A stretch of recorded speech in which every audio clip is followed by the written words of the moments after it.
They had seen war.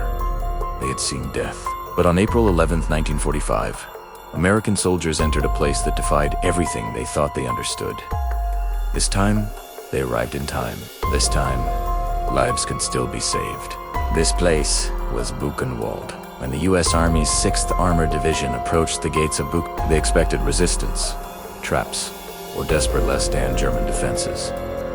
Instead, they found chaos. Days earlier, as the Nazi regime crumbled, many of the SS guards had fled, but thousands of prisoners remained starving, sick, terrified, and utterly unsure if help would arrive before it was too late. Inside the camp, the prisoners had already begun something extraordinary.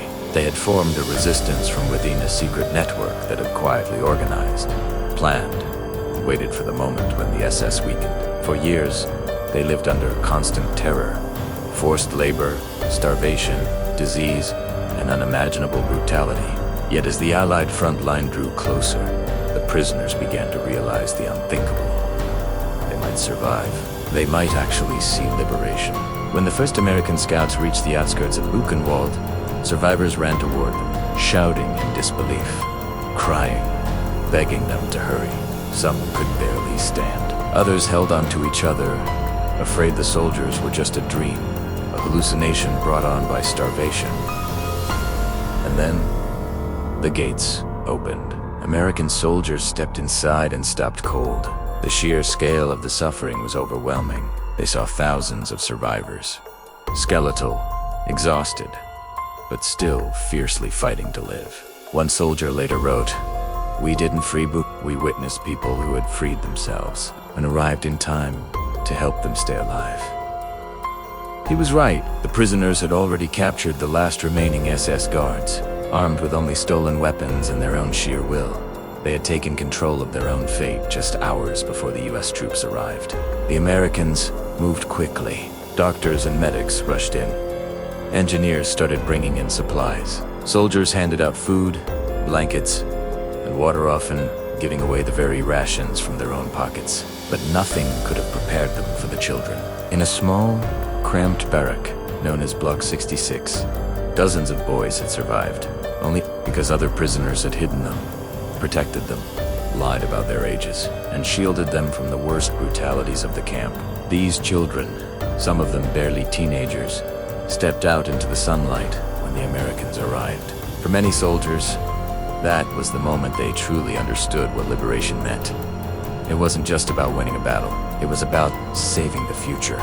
Soon after, General Dwight D. Eisenhower ordered journalists, photographers, and government officials to visit Buchenwald. He wanted the world to see, with its own eyes, what had been done there.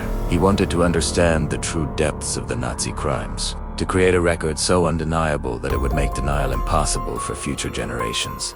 When newsreels showing the liberation of Buchenwald were shown to the public, a wave of shock and horror rippled across the world. The images of the survivors, their gaunt faces filled with determination and resilience, became powerful symbols of both the worst of human cruelty and the best of human endurance. But for the American soldiers who were there, what stayed with them wasn't just the memory of the suffering, it was the memory of the courage. They saw a group of people who, even in the darkest, most hopeless conditions imaginable, found a way to resist, to organize, to save each other, to stay alive long enough to meet their liberators at the gate.